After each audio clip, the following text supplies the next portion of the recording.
todos, Sí. y que nos permita también tener la claridad de las cosas que voy indicando conforme vamos avanzando. Sí, pero no sé cómo se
Bueno,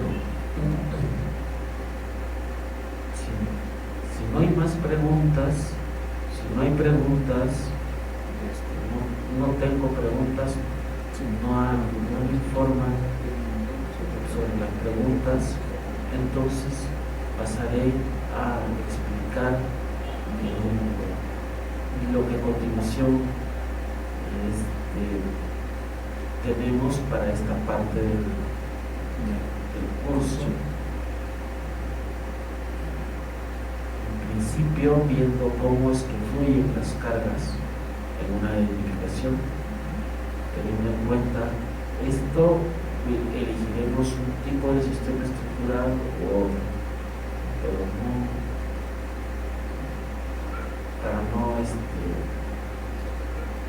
para empezar, me gustaría de repente que puedan ustedes preguntar a fin de tener en cuenta algunos aspectos que se requieran contestar para tener clara mejor la idea.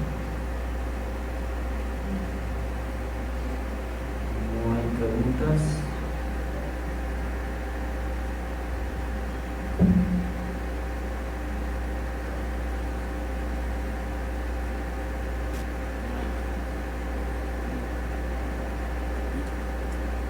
Online, ¿cuántos participantes están ya en línea? No lo está mirando Exxon. ¿Perdón? Exxon lo está mirando. Ya, pero online participantes no hay. No sé, la cantidad no sé. Exxon está tomando tarea. Pero no me mandan ninguna pregunta. No hay pregunta. Qué raro. Yo siempre cuando hago mis clases siempre me empiezan a bombardear de preguntas.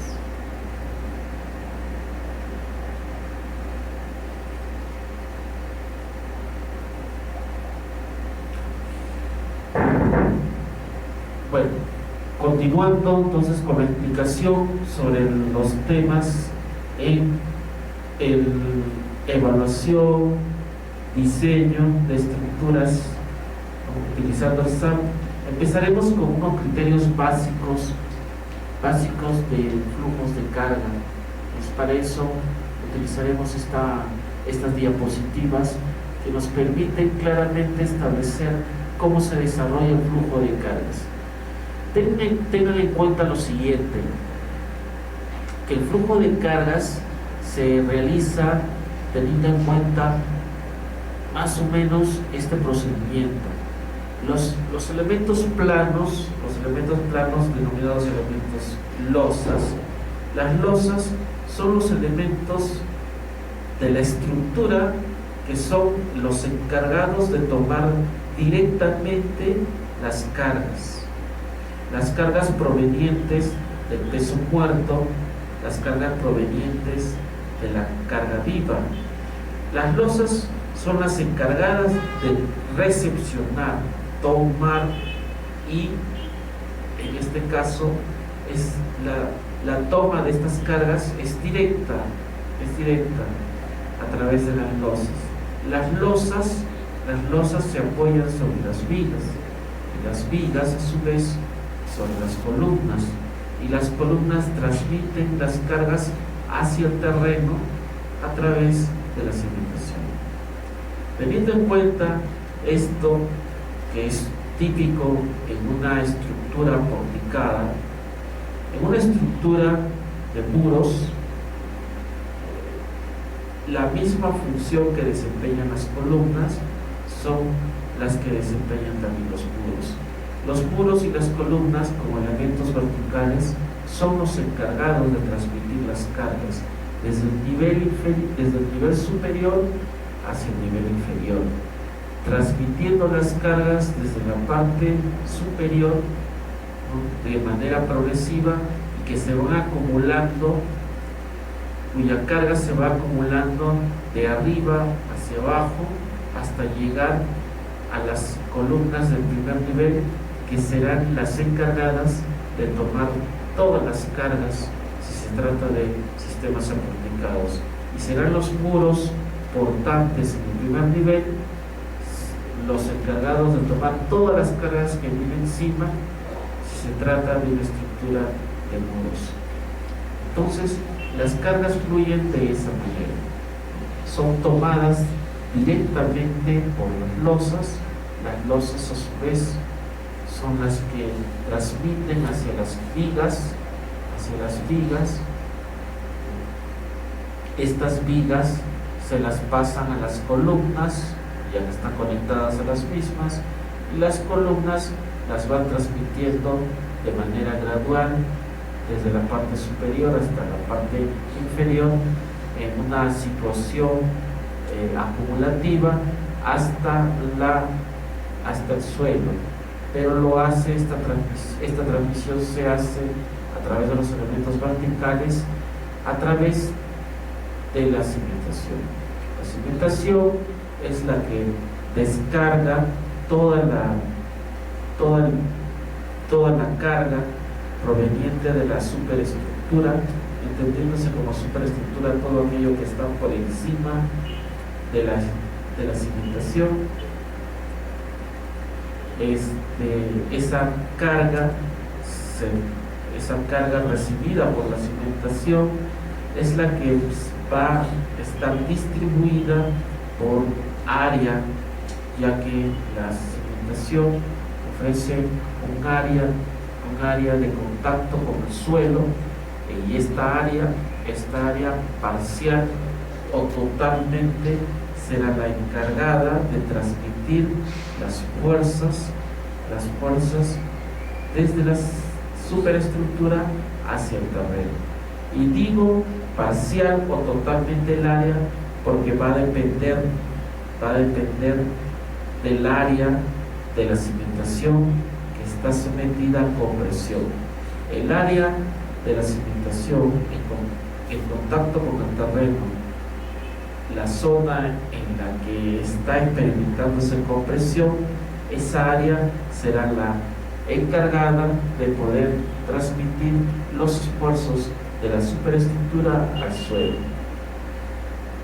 Parcialmente esa área puede estar trabajando a tracción, por lo que el suelo, al no trabajar en tracción, parte del área de la zapata estará sometida a flexión por esta situación, y al no poder el suelo acompañar a estos esfuerzos de compresión, a estos esfuerzos de tracción, tampoco podrá acompañar en su deformación de la cimentación.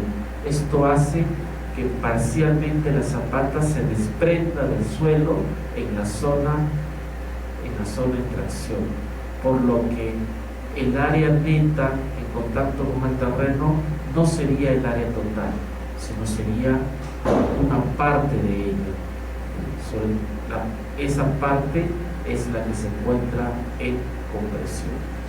Entonces, por eso el área de la zapata es muy importante, así como la ubicación de las cargas, para que estas cargas puedan propiciar esfuerzos de compresión predominantemente, y un área mínima podría estar sometida a tracción.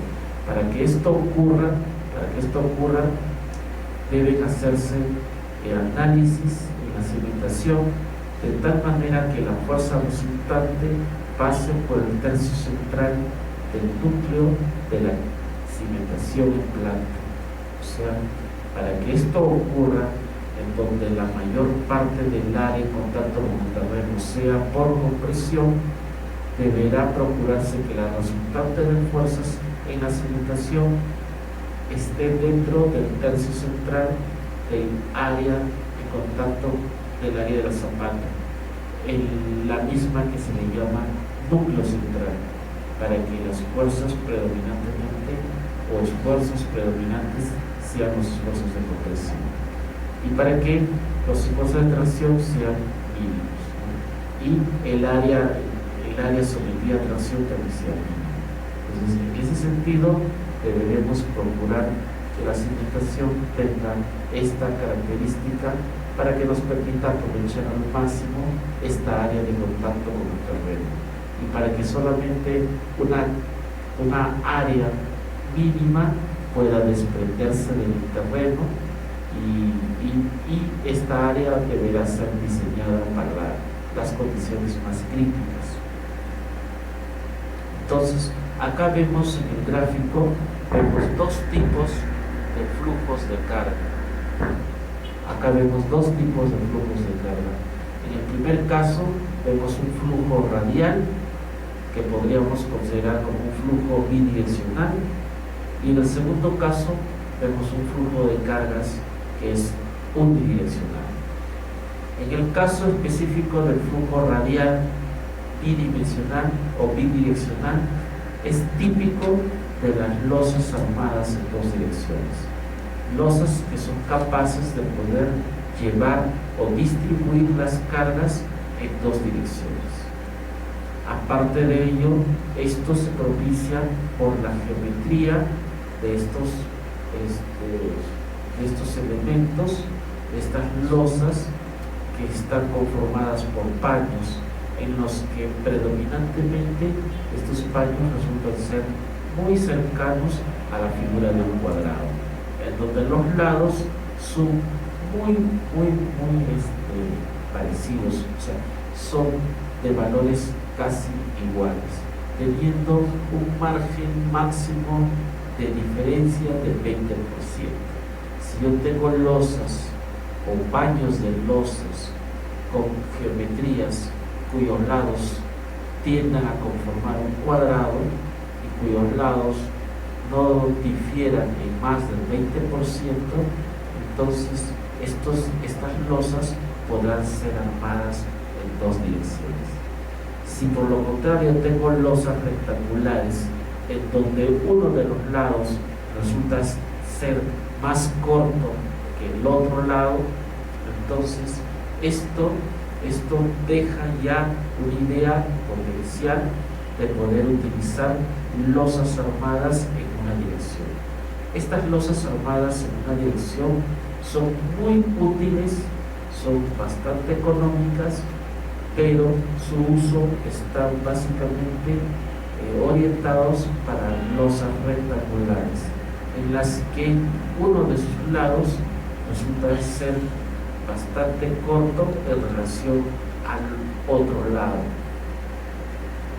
en donde, aprovechándose esta característica del lado corto, puede direccionarse la armadura de refuerzo en esta dirección del lado más corto.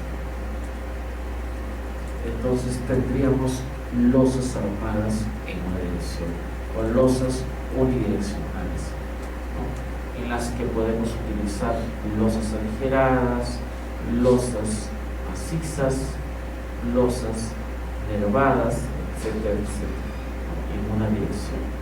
Y en el otro caso tendríamos losas armadas en dos direcciones, losas bidireccionales, en donde podremos también usar losas aligeradas, losas macizas, losas también nervadas, ¿no?, utilizando el doble refuerzo en ambas direcciones. Eso es desde el punto de vista de las losas y sus posibilidades que tienen según su conformación geométrica. Pueden ser losas armadas en una dirección o losas armadas en dos direcciones. Entonces, teniendo en cuenta esto, entonces acá también los muros, al igual que las losas, también se encargan de transmitir las cargas, al igual que las columnas. En este caso, los muros responden a una fuerza lateral. Acá podemos ver una vista en planta, ¿no? En esta parte podemos ver una vista en planta de un conjunto de 4 muros, en donde la carga lateral está siendo aplicada a la estructura en planta y en donde los muros propiamente resistentes son los muros que se alinean a la dirección de la fuerza lateral, y los muros perpendiculares prácticamente no tienen participación. Repito una vez más, los muros alineados con la dirección de las fuerzas laterales son los que le proporcionan resistencia. Los muros que son perpendiculares o tienen dirección perpendicular a las fuerzas laterales son los muros que no se les considera su participación como muros resistentes en esta dirección. Solo los muros alineados con la dirección coincidente con las fuerzas laterales son los muros que participarán como muros resistentes.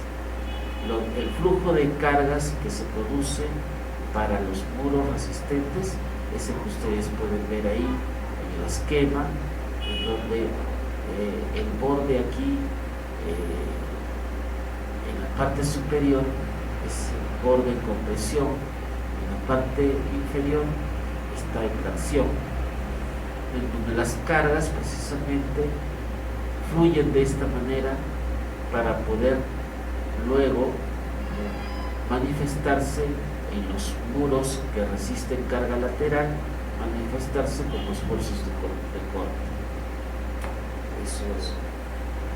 Eso es lo que se puede ver también en el esquema 3D que se presenta ahí. Fíjense cómo fluyen las cargas cuando estas cargas son laterales a los muros. En un muro de albañilería igual tengo cargas laterales. Fíjense cómo es que se espera la deformación del muro y las losas cómo responden a modo de reacción, a modo de apoyos. Bueno, ese es el proceso de cómo fluyen las cargas en un sistema estructural, ya sea porticado o ya sea de muros de concreto armado. Los sistemas estructurales, acá he hecho un corte en el sistema estructural para poder visualizar cómo se trabaja el entramado o cómo está constituido el entramado del sistema estructural. Esta es una estructura básicamente aporticada. Como ustedes verán, tienen las columnas, tienen las vigas y tienen las losas. La armadura correspondiente a cada uno de estos elementos está ahí esquematizada para que se pueda ver, y ahí tienen pues un corte bastante interesante para poder entender cómo es que trabajan estos sistemas aporticados en una estructura real.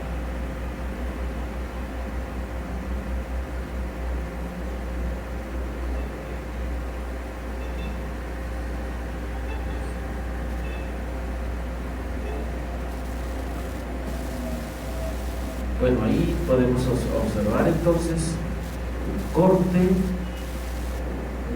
en donde se precisa el desarrollo del esquema estructural, teniendo en cuenta el sistema de pórticos, el sistema en base a pórticos de concreto armado. Fíjense cómo se esquematiza, y es lo que vamos a modelar también en SAP, teniendo en cuenta toda esta complejidad que hay en un sistema estructural tal como el que se está mostrando.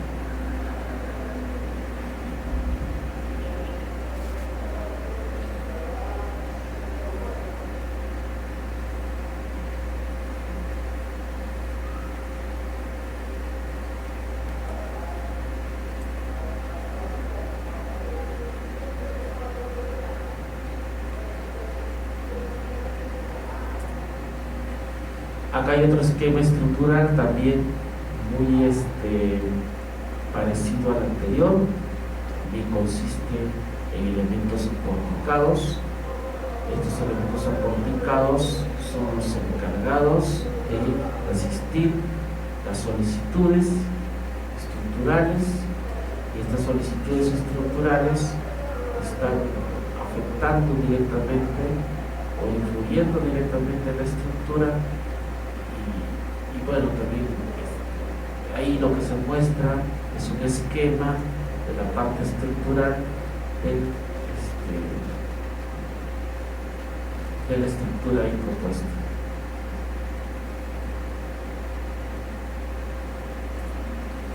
Este es otro tipo de sistema estructural que también se puede modelar en SAP.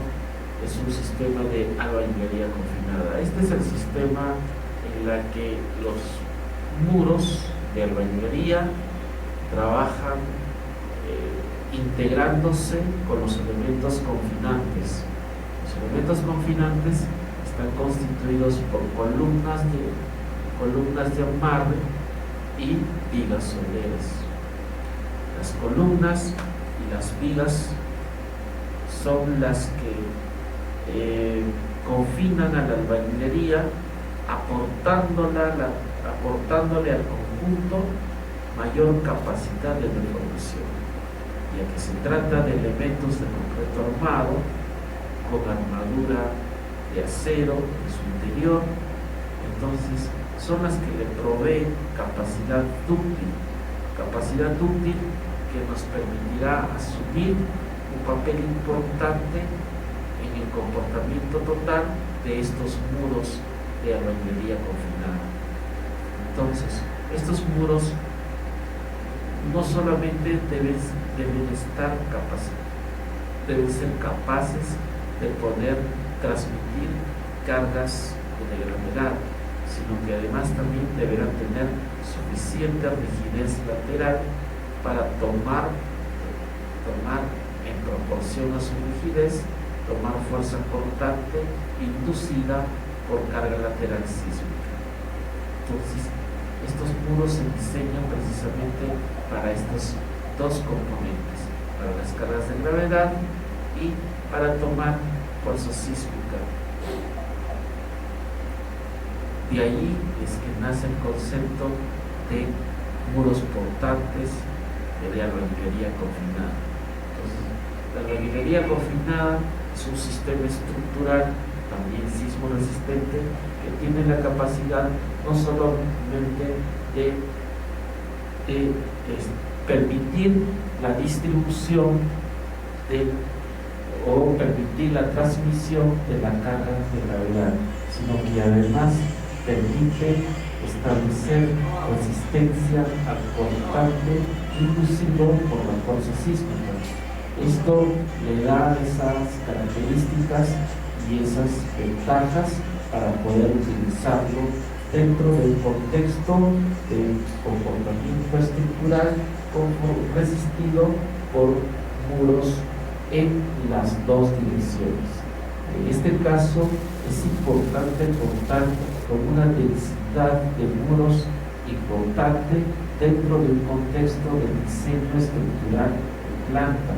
Para ello, el diseñador estructural deberá tener en cuenta factor o un coeficiente que es el coeficiente de densidad de muros, y este coeficiente de densidad de muros es particular para la norma.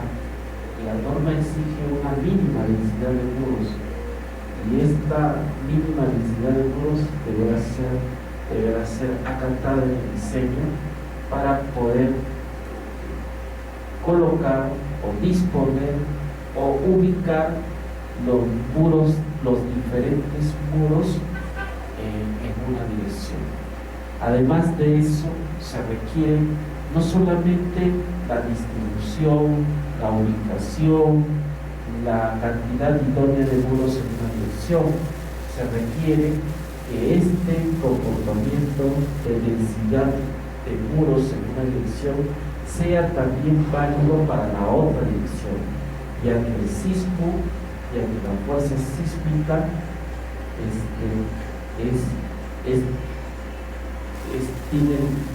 tiene la misma intensidad en ambas direcciones. Entonces deberá ser resistida por una cantidad similar de muros en ambas direcciones, para que en ambas direcciones se disponga de igual o aproximadamente igual, ¿no?, resistencia corte inducido por fuerza natural sísmica.